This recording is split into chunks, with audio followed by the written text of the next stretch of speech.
সবাইকে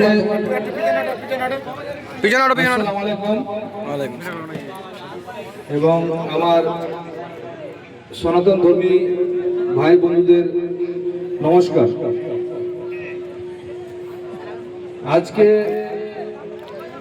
এই খেলায় আমি উপস্থিত হয়েছি সম্মানীয় বিধায়ক এক্স এমএলএ বারে নির্বাচিত ইটাহারের বিধায়ক অমল আচার্য নির্দেশে আজকে প্রতিনিধি হিসাবে আমি এখানে উপস্থিত হতে পেরে খুব আনন্দিত। চারদিকে দেখছি দর্শকের কি উচ্ছ্বাস আনন্দ। সত্যি খেলা তো হয় খুব আনন্দের আবেগের, এটা শুধু ক্রিকেট খেলা নয়, এর মধ্যে অনেক কিছু অনেক আবেগ ভালোবাসা জড়িয়ে আছে। যেমন এক দলের জয়ের আনন্দ আছে, তেমন ঠিক আরেক দলের হারের শক্তি শিক্ষা জড়িয়ে আছে।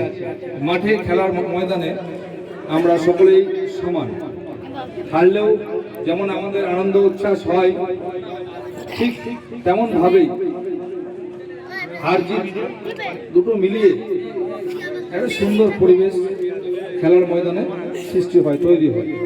যাই হোক, আমি সেরকম বক্তা নই, আমার ভাইরা গুরুজনরা এখানে বলতে বলেছেন।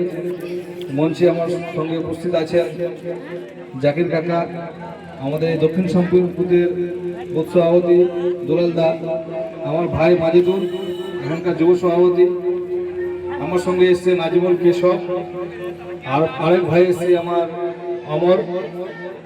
সকলকে শুভেচ্ছা নমস্কার সালাম জানিয়ে আর আমি কিছু বলছি না, খেলাটা একটু উপভোগ করি সবাই মিলে। অনেক দর্শক, আমি সময় নষ্ট করবো না, সবাই আমার কথা শুনতে কেউ এখানে আসেনি, এখানে সবাই খেলা দেখতে এসছে, উপভোগ করতে এসছে, আমিও একটু উপভোগ করব। আমিও খুব খেলা প্রেমী, আমার প্রচুর ছোটবেলা স্কুল ফাঁকি দিয়ে পড়াশোনার মাঝে রোদ দুপুর অপেক্ষা করে প্রচুর খেলেছি, বাড়িতে রোপণও খেয়েছি, এরকম রাত্রেও অনেক জায়গায় খেলতে গেছি। খেলার ছোটবেলায় যে শৈশবকালটা, এটা ফিরে আর পাওয়া যায় না। তাই বলবো আমার ভাইদের, যুবক ভাইদের, তোমরা, আমিও নিজে যুবক এখনো, তোমরা আনন্দ সহিত সবাই একসঙ্গে বিবাদ না রেখে সুন্দরভাবে খেলাটা পরিচালনা করো। আর কমিটিকে খুব সুন্দরভাবে এত সুন্দর আয়োজন করার জন্য অসংখ্য ধন্যবাদ জানাই আমার পক্ষ থেকে। নমস্কার।